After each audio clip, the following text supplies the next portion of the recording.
The sun was just beginning to set over the city, casting long shadows across the streets. Cars honked in the distance, and the usual hum of urban life filled the air. Near a quiet diner, a black man in his late 30s sat in his car, adjusting his rear-view mirror. He wore a simple jacket, his hands steady as he checked his phone. He wasn't anyone special, just another guy trying to get through the day. A few blocks away, two cops in a patrol car scanned the area. The older one, a veteran with a sharp gaze, nudged his younger partner. "See that guy over there? The one in the blue sedan. Looks suspicious just sitting there." The younger cop squinted. "He's not doing anything wrong, though." The older cop smirked. "Trust me, kid. You learn to spot trouble before it happens."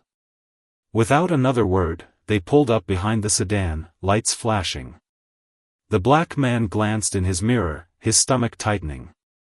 He knew this routine too well. He took a deep breath and rolled down his window as the officers approached.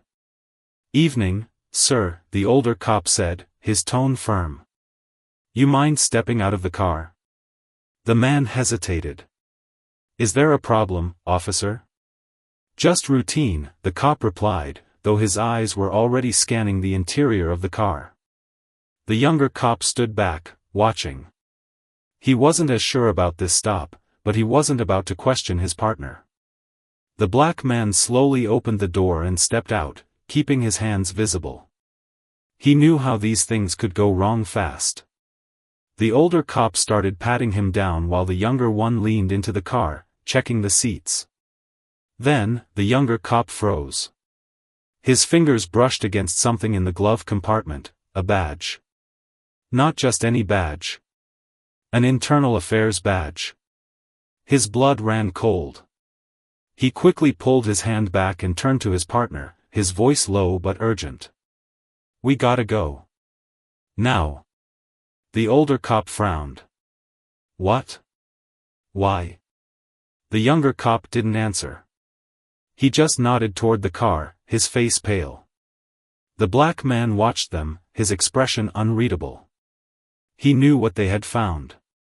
The older cop's confidence wavered for the first time. He took a step back, suddenly unsure. The black man reached into his jacket, slowly, deliberately, and pulled out his ID. "You boys have a problem with how I was sitting in my car?" The older cop's mouth went dry.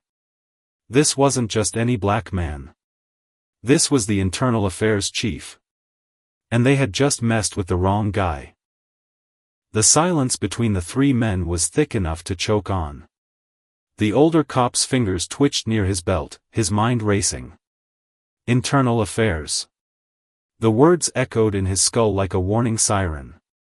He had been on the force for 15 years, long enough to know what this meant. The younger cop swallowed hard, his earlier hesitation now full-blown panic. He had only been on the job 6 months. This wasn't how things were supposed to go. The black man, no, the chief, kept his eyes locked on them, his face calm but unreadable. He held his badge loosely in one hand, not flashing it like a threat, but not hiding it either. Just letting them see. "Sir," the older cop finally managed, his voice tighter than before. "We were just doing your job," the chief finished for him. Or was there something else? The question hung in the air. The younger cop shifted on his feet, his uniform suddenly feeling too tight. The chief took a slow step forward. Not aggressive. Just there. "You pulled me over because I was sitting in my car. Now, unless there's a new law against that, I'd like to hear your reasoning." The older cop opened his mouth, then closed it. He had done this stop 100 times before, always the same excuses, the same little power play. But now, the script was flipped. The younger cop couldn't take it anymore. We thought you looked suspicious, sir. That's all." The chief's eyebrow lifted slightly. "Suspicious how?" Neither officer answered. A car drove past, its headlights cutting through the dim street. For a second, the chief's face was illuminated, no anger, no smirk. Just waiting. Then, he sighed. Let me guess. You saw a black man in a decent car, parked in a quiet area, and your first thought was he doesn't belong here. Am I close? The older cop's jaw clenched. He wanted to argue, but the truth was a weight he couldn't shake off. The chief nodded, as if their silence was all the answer he needed. Then he did something unexpected. He smiled. Not a cruel smile. Not a victorious one. Just tired. You know what's funny? I get this all the time. Even with the badge. The younger cop blinked. You do? The chief chuckled, but there was no humor in it. Every damn week. Cops who don't recognize me, thinking they can flex.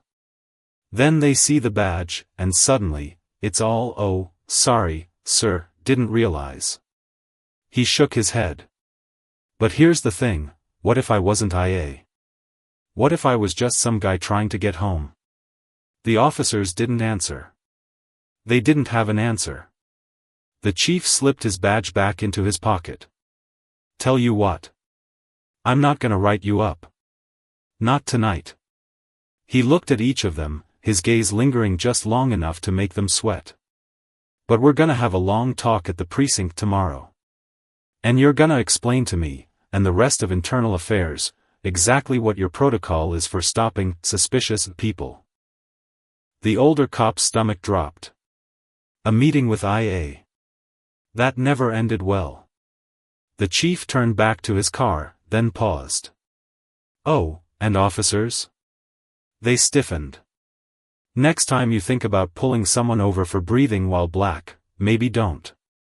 With that, he got into his car and drove off, leaving the two cops standing in the middle of the street, the weight of their mistake crashing down on them. The younger cop let out a shaky breath. We're screwed, aren't we? The older cop didn't answer. He just stared at the taillights disappearing into the night, knowing one thing for sure. Their careers would never be the same after this. The precinct buzzed with its usual morning chaos, officers shuffling paperwork, radios crackling with dispatch calls, the stale coffee smell hanging in the air. But for the two cops from last night, the noise felt distant, muffled. Like they were moving through a nightmare. The younger cop tapped his fingers nervously against his thigh. Maybe he won't show. Maybe he was just bluffing. The older cop didn't answer. He sat stiffly at his desk, staring at the internal affairs office door like it was a loaded gun. Then, it swung open. The chief walked in, dressed in a crisp suit, his expression unreadable. He didn't even glance their way, just headed straight for the captain's office. The younger cop exhaled. See? He's not even. Before he could finish, the captain's door slammed open. The captain, a grizzled man with a reputation for zero tolerance, strode out, his face stormy.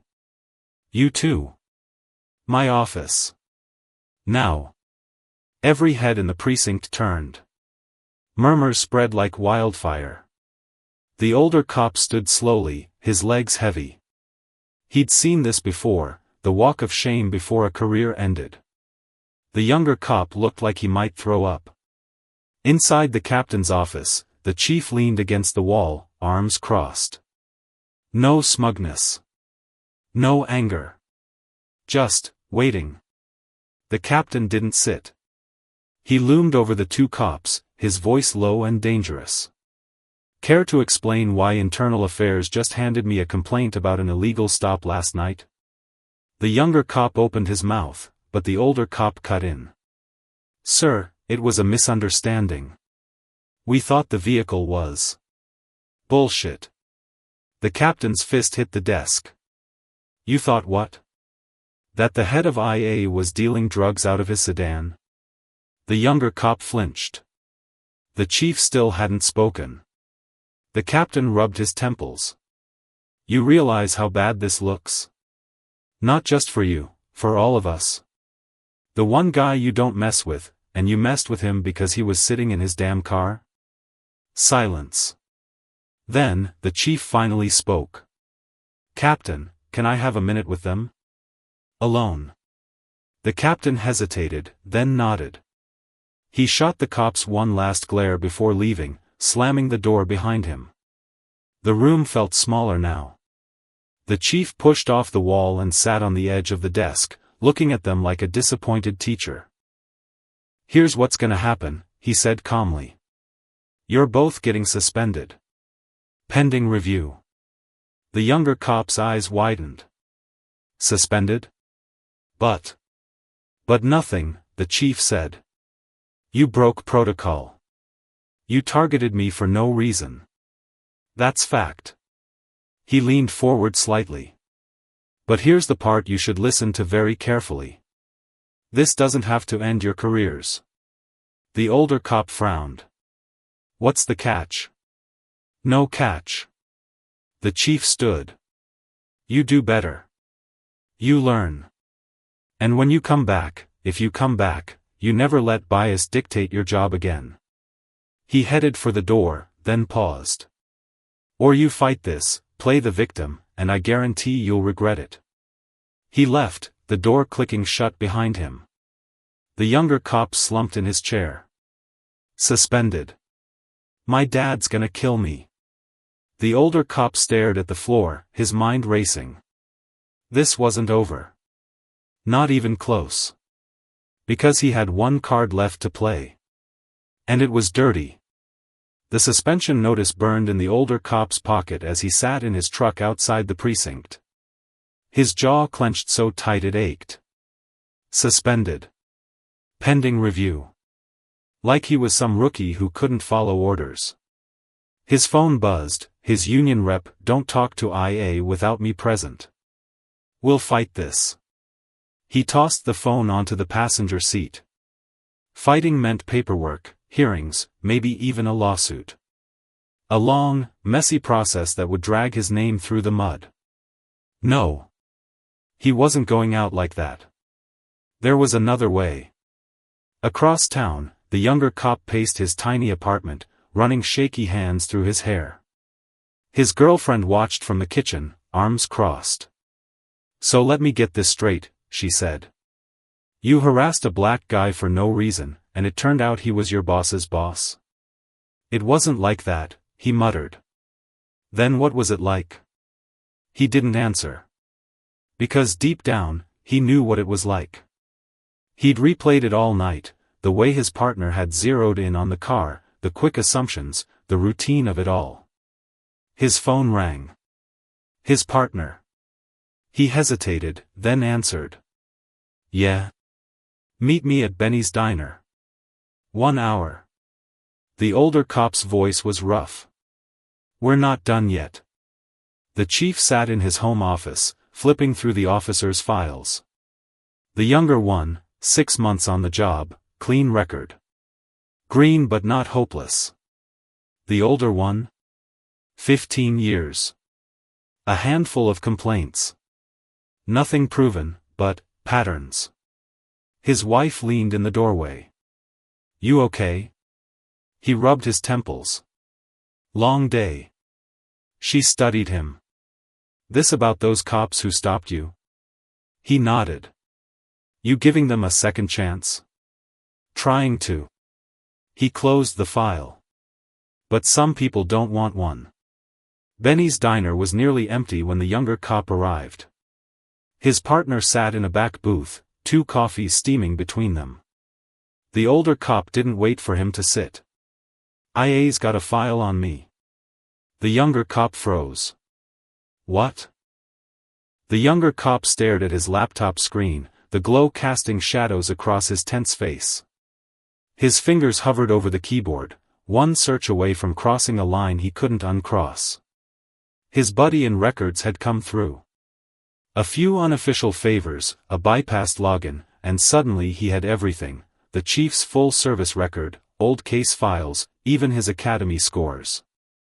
Just tell me you're not doing anything stupid, his friend had said before handing it over. He hadn't answered. Now, scrolling through the files, he expected to find something, a use of force complaint, maybe a questionable friendship with a shady informant. Anything to level the playing field. But the record was clean. Spotless. Too spotless. Across town, the older cop sat in his dimly lit garage, a whiskey bottle half empty beside him. His phone lit up with a text from the younger cop. "There's nothing here. We should stop." He snorted. "Bullshit. Everyone had dirt. You just had to dig deeper." He dialed a number he hadn't used in years. "Yeah?" A raspy voice answered on the third ring. "Need a favor," the older cop said. The chief sat in his car outside the precinct, watching the graveyard shift come and go. His phone buzzed, an alert from his contacts downtown. "Someone just pulled your old undercover files. Flagged it as a routine audit, but, you know it's not." He exhaled slowly. So they'd found the thread. His fingers tapped the steering wheel. He could shut this down now. Make one call, and those two would be off the force before sunrise. But that wasn't the play. Not yet. The younger cop jumped when his apartment door buzzer rang at 2 a.m. He peered through the peephole, his partner, eyes bloodshot, holding a thick manila envelope. "Open up," the older cop slurred. Struck gold. Inside, the younger cop watched in horror as his partner dumped photos across his kitchen table, grainy surveillance shots of the chief meeting with known criminals years ago. "Undercover," the older cop sneered. "That's the cover story. But look at this one." He stabbed a finger at a photo where the chief appeared to be taking a thick envelope. No wire. No backup.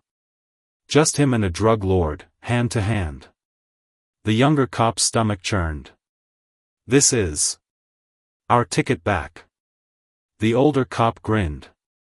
"Tomorrow, we take this to the captain. Show him his precious IA chief ain't so clean after all." The younger cop hesitated. Something felt off. The dates didn't line up. The chief had been in IA for nearly a decade. Why dig up ancient history? His partner didn't wait for an answer. He scooped the photos back into the envelope. "Be ready at 8. We end this." The chief's wife found him staring at an old photo album at 4 a.m. "Can't sleep?" she asked. He touched a faded picture, him in his 20s, fresh-faced beside his first partner. Both grinning like they'd live forever. "Remember Danny?" he asked quietly. Her face softened. "Of course." The chief's thumb brushed over his old partner's face. "He used to say, everybody breaks eventually." He closed the album. Think he was right? At 7:55 a.m., the younger cop stood frozen outside the precinct, the envelope burning in his hands. His phone buzzed, his partner. "Where the hell are you?" He looked down at the photos. At the truth he'd dug up last night after his partner left. The chief had been undercover. And that drug lord he'd met? A federal informant. The case had put away a whole cartel. The envelope wasn't a paycheck. It was evidence. And his partner knew. The precinct doors felt heavier than usual as the younger cop pushed through them, the envelope of photos tucked under his arm like a live grenade. His partner stood near the captain's office, face tight with impatience. "Took you long enough," the older cop muttered, grabbing the envelope. "Let's go. Captain's waiting." The younger cop didn't move. "We need to talk." Outside. His partner's eyes narrowed. Now? Now. The alley behind the precinct smelled of stale cigarettes and wet pavement. The younger cop kept his voice low, urgent. "Those photos, they're not what you said. That wasn't a payoff. It was an undercover op federal." The older cop didn't flinch. So? We're about to lie to the captain's face." His partner stepped closer, his breath sour with last night's whiskey. Listen, kid. You think this job's about truth? It's about survival. That IA prick wants us gone. You wanna roll over and let him? The younger cop's hands shook. But if we get caught? We won't. The older cop tapped the envelope. Captain's no fan of IA. He'll want to believe this. And once the doubt's planted, the chief's rep's toast. He smirked. Hell, might even get him suspended. A car honked somewhere in the distance. The younger cop felt sick. Last chance, his partner said. You in or out? The chief watched from his office window as the two cops re-entered the building. He didn't need to hear their conversation. Their body language said it all, the older one striding ahead like a man who'd already won, the younger one dragging his feet. His phone buzzed. The captain. Got a minute? These two knuckleheads say they've got something urgent about you. The chief smiled. Be right there. The captain's office was cramped, the air thick with tension. The older cop laid the photos across the desk like a poker hand. Sir, we didn't want to bring this to you, but... He let the implication hang. The captain picked up a photo, studying it. The chief in a dingy diner, shaking hands with a man whose face was half turned from the camera. This supposed to mean something, the captain grunted. That's Marco Velez, the older cop said. Ran the Norte cartel's East Side ops. And that? He pointed to the envelope. Looks an awful lot like a payoff. The captain's eyebrows rose. He glanced at the younger cop. You vouch for this? The younger cop opened his mouth. Actually, the chief's voice cut in from the doorway, that was $20,000 in marked bills. Evidence. For the case that put Velez away for 25 years. The room froze. The chief strolled in, hands in his pockets. Funny thing, those photos are from my file. Sealed federal records. His eyes locked on the older cop. Which means someone illegally accessed them. The older cop's face went pale. The chief turned to the captain. Oh, and that payoff? You signed the evidence log for it. Remember? Case number 4471. The captain's expression darkened. He flipped over one of the photos, property of DEA stamped on the back. You idiots, he hissed. The younger cop's stomach dropped. They were screwed. Then. It was me, the younger cop blurted. I pulled the files. My partner didn't know. The older cop's head snapped toward him, stunned. The chief studied them both. Interesting loyalty. He nodded to the captain. Give us a minute. Once alone, the chief picked up a photo. You know why internal affairs exists? He didn't wait for an answer. Because this. Cops covering for cops. Lies to protect lies. He looked at the younger cop. But you just broke the cycle. The older cop found his voice. This is bullshit. You set us up. No, the chief said calmly. I gave you a choice. He, a nod at the younger cop, chose right. You? Asterisk, he shrugged. Guess Danny was wrong. The older cop stiffened. What the hell does Danny have to do with? Everything, the chief said. He was my partner. 15 years ago. Your training officer. Recognition flashed in the older cop's eyes. The chief's voice turned icy. He taught you how to plant evidence, didn't he? How to work the system. And when IA got close, he framed me to save himself. He leaned in. Sound familiar? The older cop backed up a step. Difference is, the chief continued, I don't frame people. I fire them. He opened the door. Captain? Your call. The younger cop stood alone in the hallway minutes later, his badge still in his hand. Suspended, but not terminated. A chance. His partner was gone, escorted out by security, his career over. The chief walked past, pausing just long enough to say, "Next time, trust your gut." Then he was gone, leaving the younger cop with one burning thought. What now? The older cop's apartment was dark except for the flickering blue light of the TV. Empty beer bottles littered the coffee table. On screen, a news reporter stood outside the precinct.